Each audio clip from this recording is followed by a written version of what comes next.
O jurista Ives Gandra da Silva Martins, em pronunciamento pelas redes sociais, lamentou a decisão do ministro Alexandre de Moraes de atropelar mais uma vez o Legislativo ao ignorar a decisão da Câmara que suspendeu a ação penal do ministro contra o ex-presidente Jair Bolsonaro e seu entorno.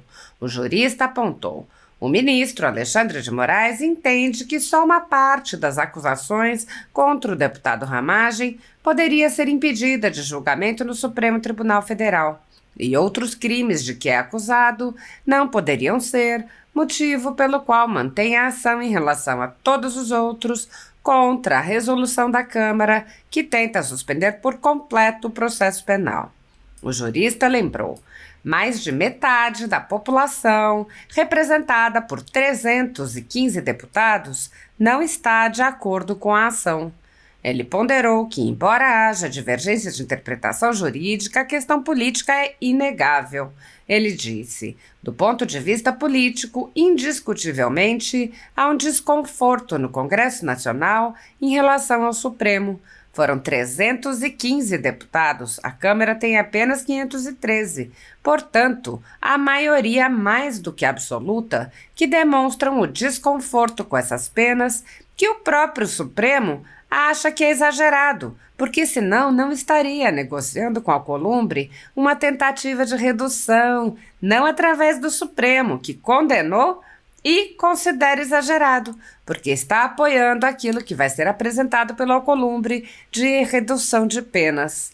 Ives Gandra Martins reiterou que a Constituição determina poderes independentes e disse: hoje, nossos poderes não são nem harmônicos nem independentes, com conflitos que fazem com que a insegurança jurídica no país aumente. O jurista lembrou que o país teve anistia para crimes reais e em situações muito mais graves que o 8 de janeiro e admoestou: se nós não pararmos para colocar uma esponja sobre toda essa realimentação do ódio que estamos vendo nos últimos 2 anos, impedindo o Brasil de progredir, nós vamos continuar patinando, com os ódios sendo realimentados, com o Congresso Nacional mostrando por essa decisão o conflito com a Suprema Corte e aqueles que deveriam ser harmônicos, independentes, cada um cuidando do seu papel, sem interferir, sem intervir na competência dos outros, não dando a estabilidade que o povo brasileiro gostaria. Esta é a razão pela qual eu continuo batendo no meu velho sonho de termos uma esponja sobre isso: anistia. Segundo a Constituição Federal, o controle dos atos de ministros do Supremo Tribunal Federal é realizado pelo Senado, que pode promover o impeachment dos ministros em caso de crime de responsabilidade. No entanto, os presidentes da Casa vêm barrando a tramitação dos pedidos sem consulta ao colegiado. Sem controle externo, alguns ministros do Supremo agem ao arrepio da Constituição. Em inquéritos secretos, o ministro Alexandre de Moraes, por exemplo, promove uma aberta perseguição a adversários políticos. Em um desses inquéritos, a Folha Política teve sua sede invadida e todos os seus equipamentos apreendidos. O inquérito foi arquivado por falta de indícios de crimes, mas os dados sigilosos foram compartilhados com outros inquéritos abertos de ofício e com a CPI da pandemia, que compartilhava dados sigilosos com a velha imprensa. Sem justificativa jurídica, o ministro Luiz Felipe Salomão, ex-corregedor do Tribunal Superior Eleitoral, confiscou toda a renda da Folha Política e de outros sites e canais conservadores para impedir suas atividades. A decisão teve o aplauso e o respaldo dos ministros Luiz Roberto Barroso, Alexandre de Moraes e Edson Fachin.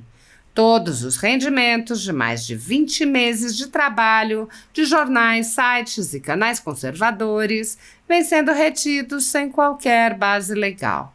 Se você apoia o trabalho da Folha Política e pode ajudar, doe qualquer valor à empresa Raposo Fernandes através do Pix, usando o QR Code que está visível na tela ou o código ajude@folhapolitica.org.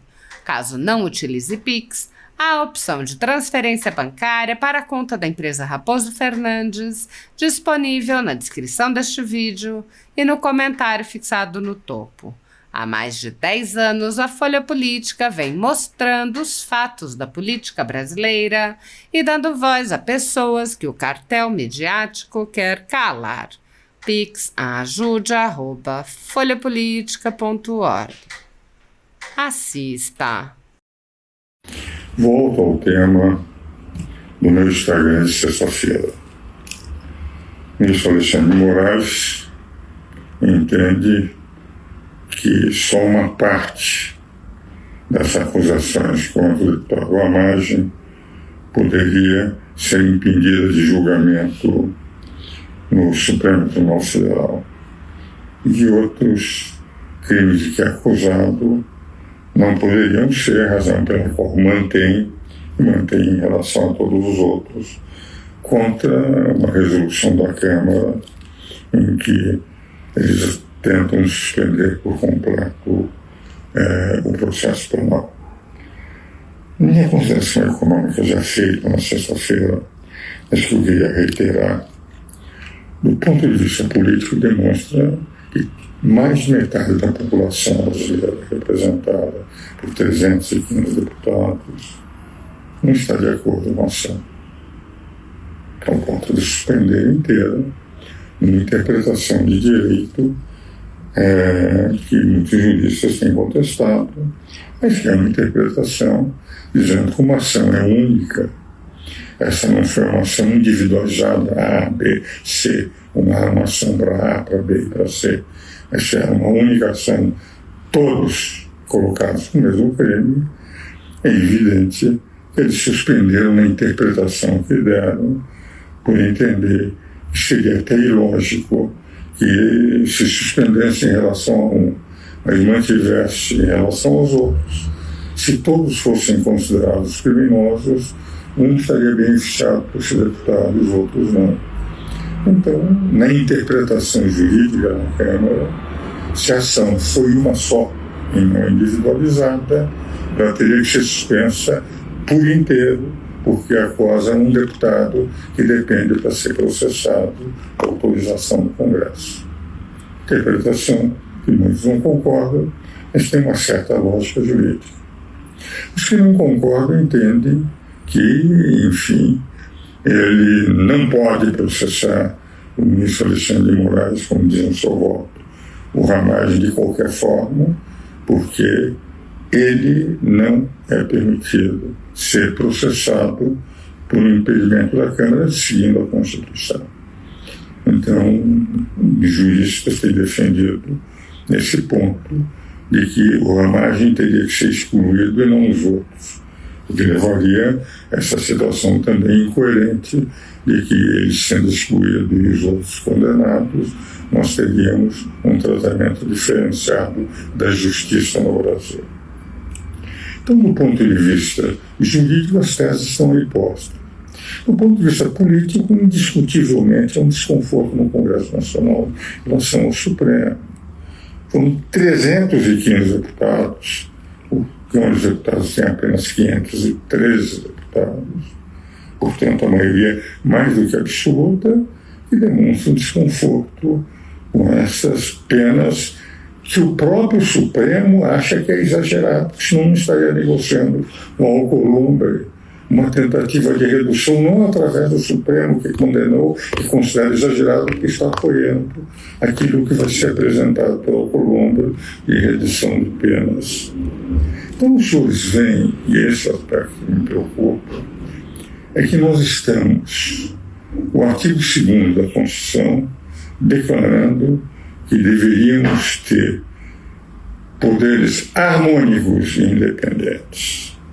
E hoje os nossos poderes não são nem harmônicos nem independentes, com conflitos que, enfim, faz com que a insegurança jurídica no país aumente. Eu sou favorável, e tenho dito isso, nós devemos fazer o que Michel Temer fez quando o PT e o MST dependaram, membros do PT e do MST, dependência do Congresso Nacional, perdoou a todos. Ou como disse ele, que perdoa a todos, esses sim, golpistas, que tentaram derrubar o governo de Juscelino, Jacarecanga e Alargaças, e perdoa a todos. Nós não partimos para colocar uma esponja sobre toda essa realimentação do ódio que temos vendo nesses últimos 2 anos, impedindo o Brasil de progredir. Nós vamos continuar patinando. Os olhos sendo realimentados. O Congresso Nacional mostrando para essa decisão em conflito com a Suprema Corte. E aqueles que deveriam ser harmônicos e independentes, cada um cuidando do seu papel, sem interferir, sem intervir na competência dos outros, não dando a estabilidade que o povo brasileiro gostaria. Essa é a razão pela qual eu continuo batendo no meu velho sonho de termos uma esponja sobre isso, anistia, começarmos democraticamente a dar todo o apoio, uma reconstrução nacional que começa pelas contas públicas, para que nós possamos não ter voos de galinha, mas crescermos como a China, por exemplo, cresceu 4, 5, 6, 7, 8% do PIB ao ano, e é isso que o Brasil, com a potencialidade que tem, deveria fazer.